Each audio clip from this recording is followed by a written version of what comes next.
How I learned to say no after getting used by my friends.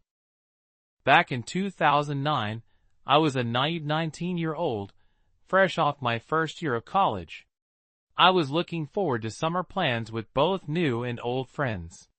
Something I didn't immediately pick up on, but now remember very clearly, was that while most of my college friends could drive, most of my high school friends couldn't or wouldn't.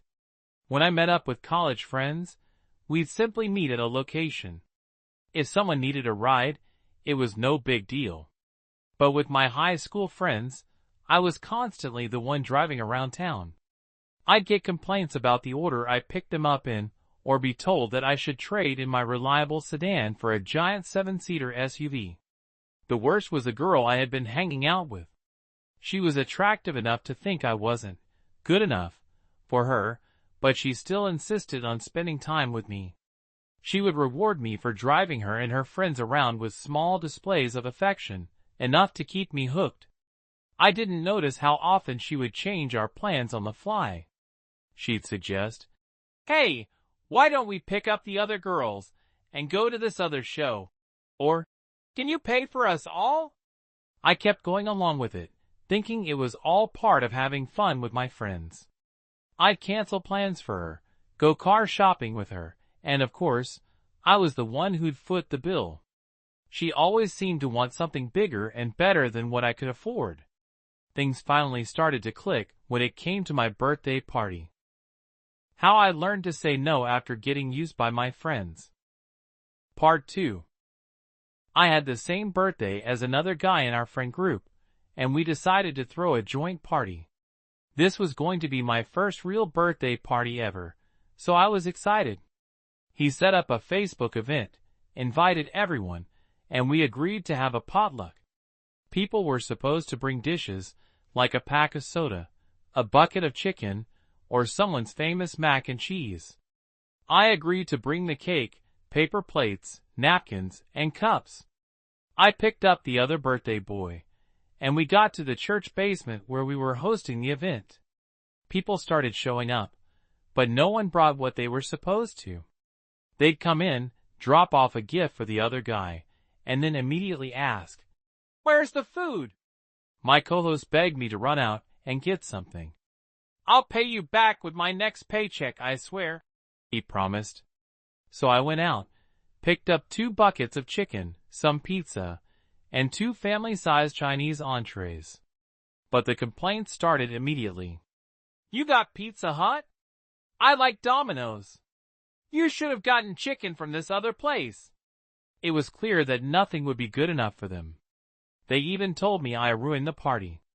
My name was on the cake, too, and I had worked just as hard as everyone else to make it happen. How I learned to say no after getting used by my friends. Part 3. I tried to shake it off, but the situation only got worse.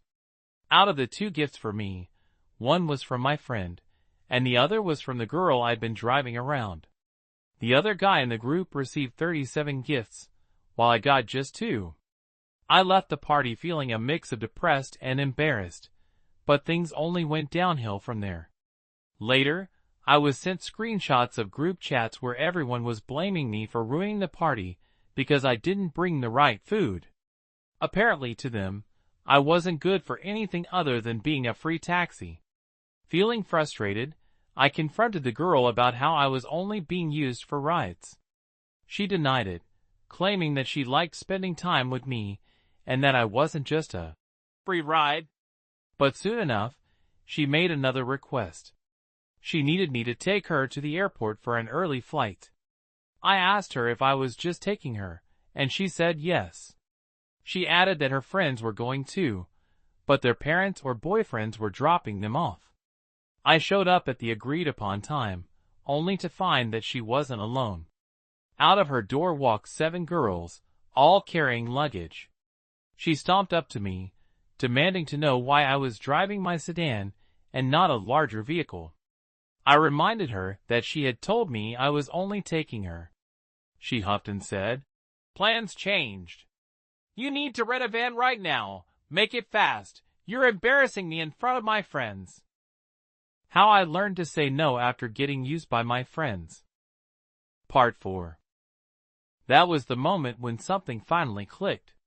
I drove off, turned off my phone, and went to bed. When I woke up, my phone was blowing up with angry texts and voicemails. I found myself tagged in several Facebook posts, where they were all blaming me for making them miss their flight. At that point, I realized what I had to do. I started deleting people off Facebook and blocking their numbers. It was a freeing experience, and I felt like a new person. Not long after, people who were at that disastrous birthday party started reaching out, trying to shift the blame onto others and downplay their actions.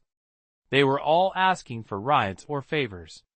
I politely but firmly said no each time.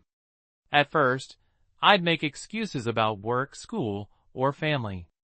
But quickly, I stopped with any excuses at all.